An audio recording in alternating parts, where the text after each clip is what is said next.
if you cannot make the case for a viable economic model, then your personal passion for something I think, is insufficient. I'd rather not make the movie than try and make some piece of garbage that will disappear on VOD, and I won't do that. So I'm very, very worried about the future of independent film. Entire model of independent financing of films is cratering. It's falling apart, and it's not at all clear what is going to salvage it. And I think it's in a crisis situation.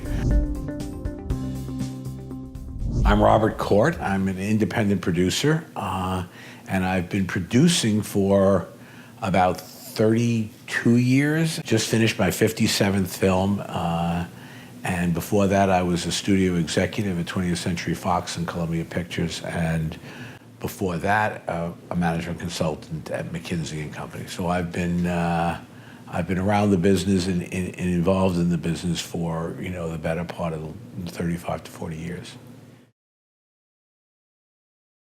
It's often difficult to pick out among the movies which were the best experiences to make and where the people you made them with became your closest friends versus the movies that were either most successful or even the best. And so I tend to be like a smart parent and not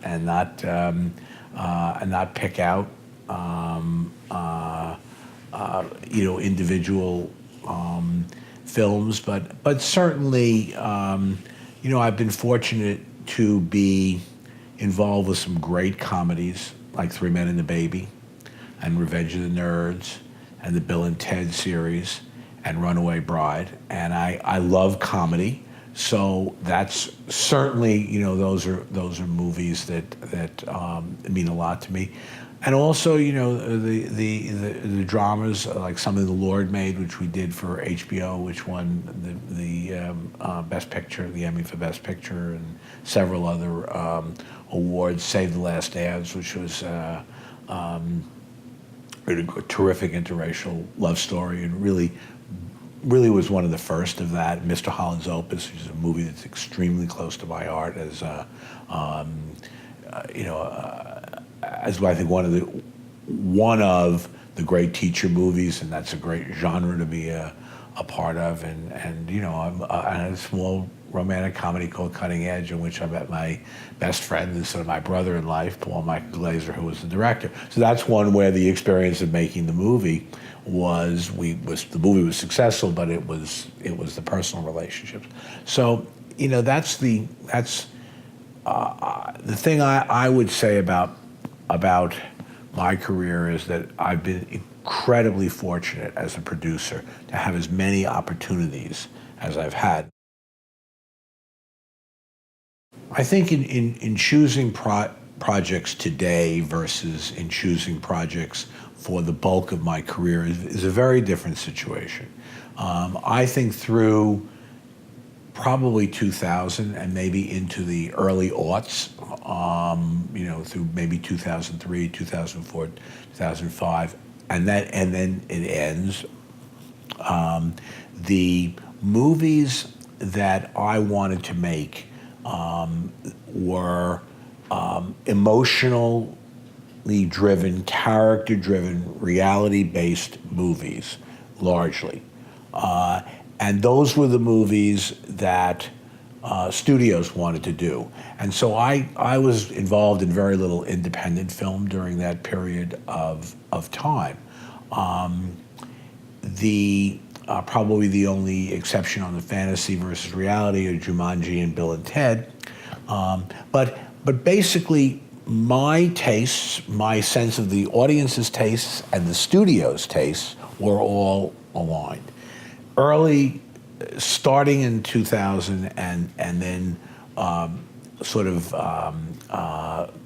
accelerating at a remarkable pace to today, the studios and I diverged, and the studios have gone into an enormous focus on fantasy-driven action, cartoon, comic, animated, non-reality based movies. And even the reality-based movies they actually finance are often, border on any kind of credibility. So that if you want to really if you want to do what I've always wanted to do, and my tastes haven't changed, and that's either a problem or just the reality of my being as a producer, then if you want to do character-driven film, and you want to be talking about the world that exists and commenting on it in any way that you can, then you really are driven into independent financing and hoping to get distribution through,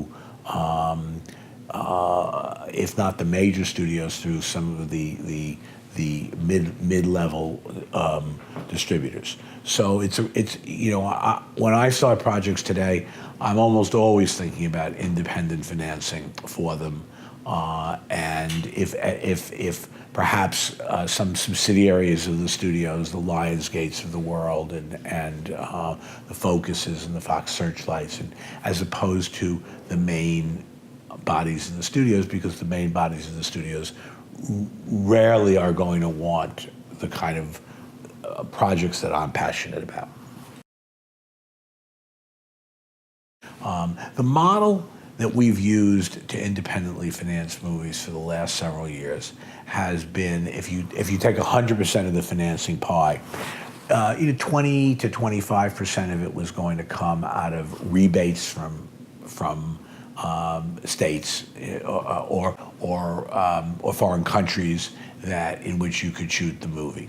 Another 50 to 60% was going to come out of foreign pre-sales of the movie. And that would leave somewhere around 20% to 25% of the film to be financed out of equity. In general, because over the last 4 or 5 years, the studio and the sub-studio distributors have, rather than getting invested in these kinds of movies before they're made, have taken the position that they'd rather not take that risk, and they'd rather buy the movies even at a premium after they've actually seen them. So when you're putting the financing together for a movie, it's hard to ascribe very much value to the domestic market, which may in fact be the biggest market for the movie, because you have no certainty that you're going to get distributed, and the minimum, and I've had this happen to me, the minimum value of a movie that you make that doesn't have significant domestic distribution is very, very small. So as a result, you're often forced into a case where you're crediting very little money to the domestic market in your financial model. So a few things have happened to change that landscape in a very, very serious way. The sub-distributors continue to be, and the studios continue to be, totally reluctant to get involved at the development stage or the production stage or the pre-production stage of a movie. So you're still not guaranteed, in most cases, any distribution. The rebates from the states, in certain cases, have become nervous. New ones have come on. Louisiana, which was very powerful, it lost its rebate for a while and then came back with a rebate. And Georgia, where everybody goes, has become an extremely expensive state to shoot in. And so it's pushed movies to either go to odd places to shoot that don't necessarily work for the movie creatively, and they're limited, and where they're going to be 2 or 3 years from now is completely unclear. And most of those rebates are below the line. They rebate on the below the line of the movie. They don't rebate on above the line. Some do. Georgia does, and Louisiana has historically. Ohio does. But for example, Canada does not. New York does not. So if you have a movie that's heavily above the line, you have highly paid stars, highly paid actors. You're not getting very much in the way of you're not getting anything in the way of a rebate for the above the line talent. So you have this reluctance of any domestic distributors to put up any kind of money, and they're in a I'll see you at the festival kind of attitude. You have the rebate portion, which was very substantial, kind of in question and driving you in odd directions and fighting against any kind of movie where you're paying talent a lot of money. But the real problem is that the foreign sales market, which was anywhere from, as I say, 40 to 60%, let's call it 50% on average, of the financing model for an independent film has completely fallen apart. Over the last 4 or 5, 6 markets, Berlin, AFM, Toronto, Cannes, the foreign distributors who are either not coming, which was in the case of AFM, the most recent AFM, or they are coming and bidding very scantily on movies, or they're bidding so low that you rarely are getting your ask, and in many cases they simply don't want the movies. So that 50% is a it's a chimera. I mean, right now, I mean, it's something that is very difficult to achieve, except on a very high profile film. And so if you're only getting 20 or 30% of the financing of the movie from foreign, or you're getting nothing, which is often the case, that would have to be made up in equity, and you simply do not have equity players who are willing to take the kind of 60, 70% risk on a movie that's, say, $15 million, and they just won't do it. So I think what's going to happen is that if this doesn't change, and it's difficult to see what is going to change about it, it's going to drive independent film into lower and lower budget ranges where the equity risk is relatively low. But that is going to constrain, for sure, the type of movies that are being made. I just was asked on a movie to reduce the budget. And, I've always made movies at a price. But the people who are asking this they just simply have no concept of what it actually costs to make a movie. And I said, no, I'd rather not make the movie than try and make some piece of garbage that will disappear on VOD, and I won't do that. At this stage of my career, I don't have to, but a lot of other producers don't have that kind of flexibility. So I'm very, very worried about the future of independent film when it gets to movies that I think the studios would have made 20 years ago, 25 years ago. We just finished a film called On the Basis of Sex, which is the story of Ruth Bader Ginsburg, so the origin story of Ruth Bader Ginsburg when she took and won in 1971, at the age of 35, the first case that declared discrimination on the basis of sex unconstitutional. It was a terrific script. It's 3 periods. It starts in 1956 in Cambridge at Harvard. It goes to New York and Washington, D.C. in 70 and 71. These are not inexpensive periods to recreate, and I hadn't done period in a while, and I went like, oh, Bob, you could have remembered how many period cars you need and how many extras have to be dressed, and the cost of doing that in a way that actually convinces the audience that you are where you say you are. And that's a real cost that isn't simply something that you can drive down and down and down and down and down. To me, the movie cost $3 or $4 million more than what I had estimated in my mind, which is a pretty good way of estimating a minimum cost. I've been really good at that. Well, fortunately, we had a semi-studio, kind of an independent studio, Participant Films, Participant Media behind us, and we had distribution because of Participant through Focus. So the movie made economic sense. This is not a movie that you could have made, as much as it was absolutely bid after by independent financiers. I think in the end they would have found putting up the equity to actually make this movie without distribution, domestic distribution in place, without foreign output deals in place, would have been probably impossible. It's a perfect example of so sort of we got through just before the toll booth closed, and I worry about, because those are the movies that I make movies that, even if they're character driven, are visual and have multiple locations and things are going on in them. They're not two people talking in a room, and you cannot drive down the budgets on those past a certain point without compromising the film. Those are the movies that I think are in desperate chance of disappearing. And you are then left really with the auteur-driven movies that somebody makes for $2, $3, $4 million max. And I think, and then studio movies, which are $100 million movies or $80 million movies or $300 million movies that are about something else completely. And I believe this.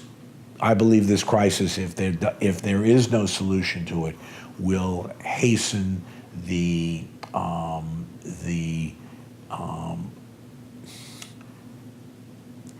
I wouldn't say the demise of the film business, because movies are going to be around, but it is going to make movies, it's going to hurt the audience, and it's going to hurt the whole movie business irreparably. What about the streaming services and Netflix and Amazon,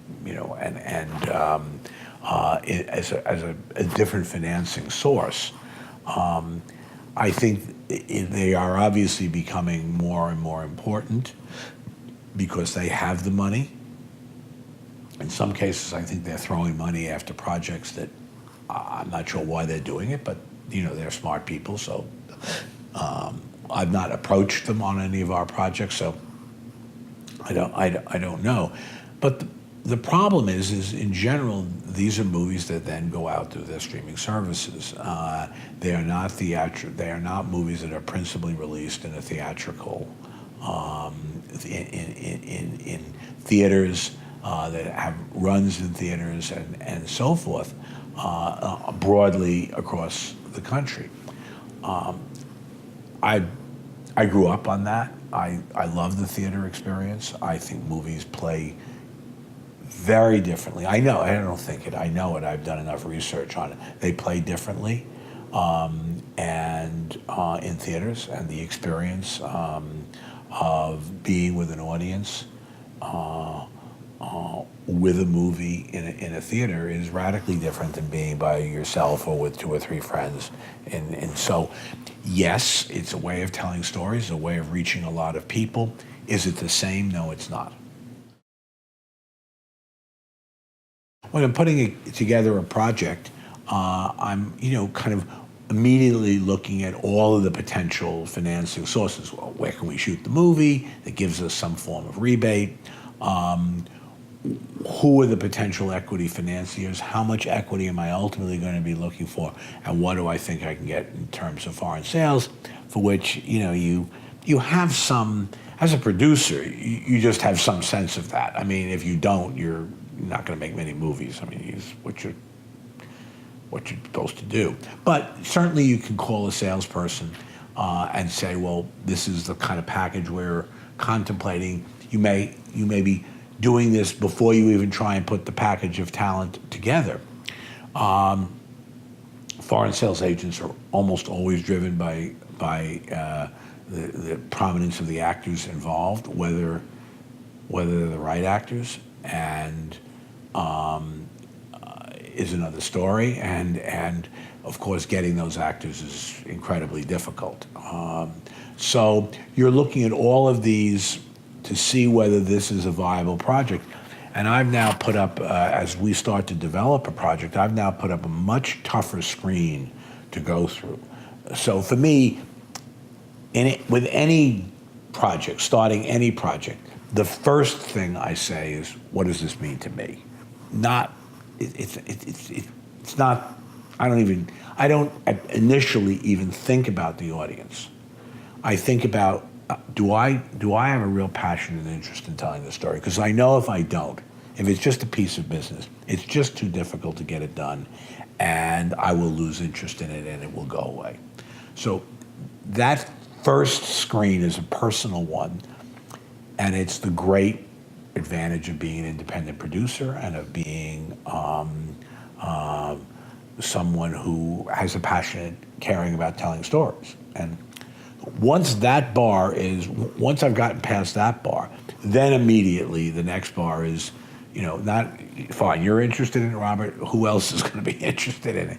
And if I can't see my way clear to having a marketing plan and a way of reaching audiences in sufficient quantity to make this viable as a theatrical experience, given what I estimate in my mind the cost of the movie to be, I will stop then. So I will either stop on not being sufficiently interested personally myself, or not feeling it financially viable. And I am doing that more today than ever before. It's frustrating, but that's the way of